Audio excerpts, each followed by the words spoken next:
Hey, it's Almighty Oracle here at Gotham Central Comics and Collectibles in Mississauga.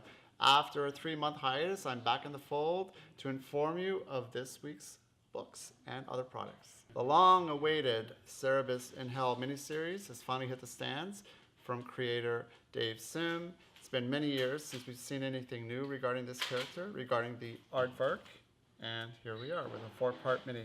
Black Masks keeps the hits coming with their newest title, The Forevers, number 3. Dynamite is doing the James Bond series. The new mini Hammerhead by Andy Diggle. Another Dynamite title with Amy Chu as writer. Kiss, featuring the seminal 70s rock band. Here they are, the original lineup, in all their makeup glory. Titan One Studios.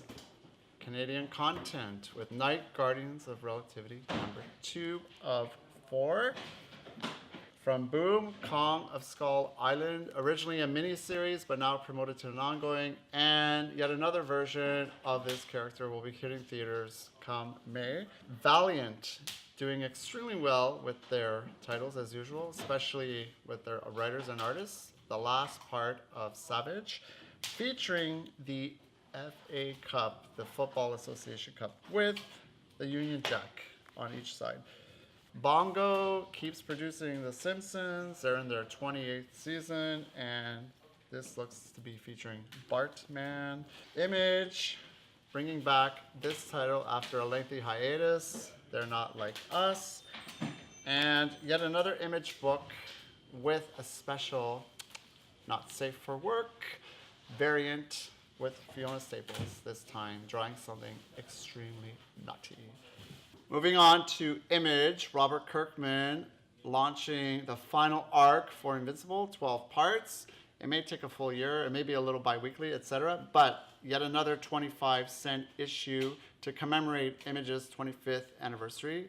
A few weeks back, we had The Walking Dead number 163. Given that today is Valentine's Day, why not buy this? Violent Love.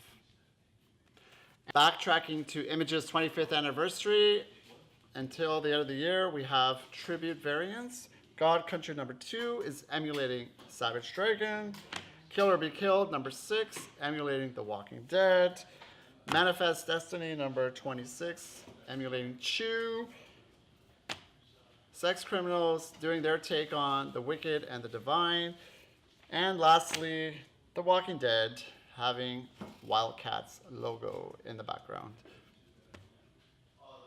Speaking of Wildcats, one of Jim Lee's Image titles, and his parent company, Wildstorm, after DC absorbed it, we have a new ongoing series with Warren Ellis featuring 3 covers this week. Modern, streamlined take on the franchise. Also this week from DC, Rebirth, we have Batwoman with interior art by Steve Epting, written by Marguerite Bennett. This is technically the 0 issue before her new number 1 comes out in March, but she's coming off Detective Comics and the 2-part arc Batwoman Begins leading into this. But you can see here both covers. Finally, Super Sons has hit the stands. First featured in Superman number 10, a fresh take on a 70s concept. We now have Jonathan Kent and Damian Wayne as begrudging buddies as their own little super team. I'm pretty sure this book is gonna go through the roof, skyrocket. This I want to point out because Harley Quinn is ever so popular, but it's also a Frank Cho cover after he was kicked off Wonder Woman. Here he is doing something else. And lastly, from Young Animal, Cave Carson has a cybernetic eye. This caught my eyes because of Wild Dog, who is also being featured right now on Arrow CW. Not too much Marvel this week, but I do want to point out the conclusion to the Clone Conspiracy, as well as the True Believer series, which has been publishing reprints of Wolverine's most epic stories. Right now here we have Enemy of the State and first appearance of X-23. Even though these are reprints, I always tell my friends, acquaintances, collectors, don't balk at the cheap price, $1, because they're still pretty valuable. They might become rare etc., etc. And it's in a more affordable way to read something that is hard to find and super expensive to buy. Mad Magazine from DC, always current with their satirical takes. The cover says it all. A way back playback with a modern interpretation, The Little Golden Books. Here we have one featuring Ghostbusters and various featuring Star Wars. The original trilogy, the second trilogy, and the first part of the third trilogy, as well as Words of Wisdom from everyone's favorite Green Guy. For young readers, the I Am series, featuring the beloved characters, Princess Leia, Chewbacca, Han Solo, Luke Skywalker, the bad guys, Darth Vader, Darth Maul, the two droids, C-3PO, R2-D2, and a young Luke with his mentor, Yoda, as well as Finn, who was a former stormtrooper. All these are collected in one convenient set. I Am. This year is also the 25th anniversary of Batman the Animated Series, and here we have the lovely Lethal Ladies. Livewire, Harley Quinn, Poison Ivy, Supergirl, Batgirl. Oh, I did that right without even looking. Woo! DC is heavy this week in terms of these lovely things. From the 70s, Superman versus Muhammad Ali, the world's greatest, versus the Man of Steel. Although I'm not a big fan myself, I will admit that the Man of Steel is overshadowed by the Dark Knight. But here we have this week a watch collectible. Pretty cool, with a case and the art. A paperweight statue featuring the last son of Krypton.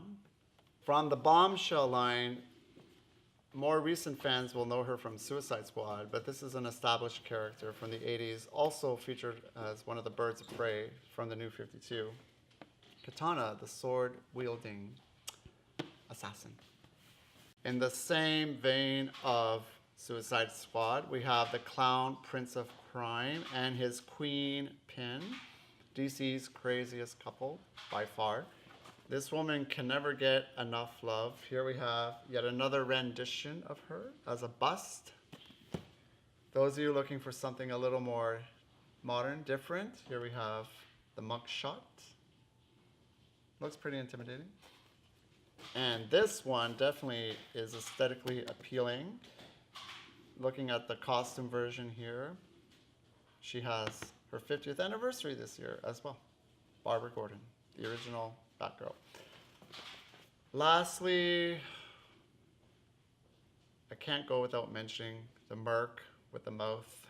Yet another cool addition to your library. My pick of the week is Super Sons by Peter Tomasi and Jorge Jimenez. The story itself is called When I Grow Up. Damien and Jonathan get into superhero shenanigans. I particularly like this scene where Damien invades Jonathan's home space to go on adventuring, and near the very end of the story, I like this right here, hearkening back to The Dark Knight Returns. That's it for this week. Click here and subscribe, and follow us on our other social media. Until 7 days from now, signing off.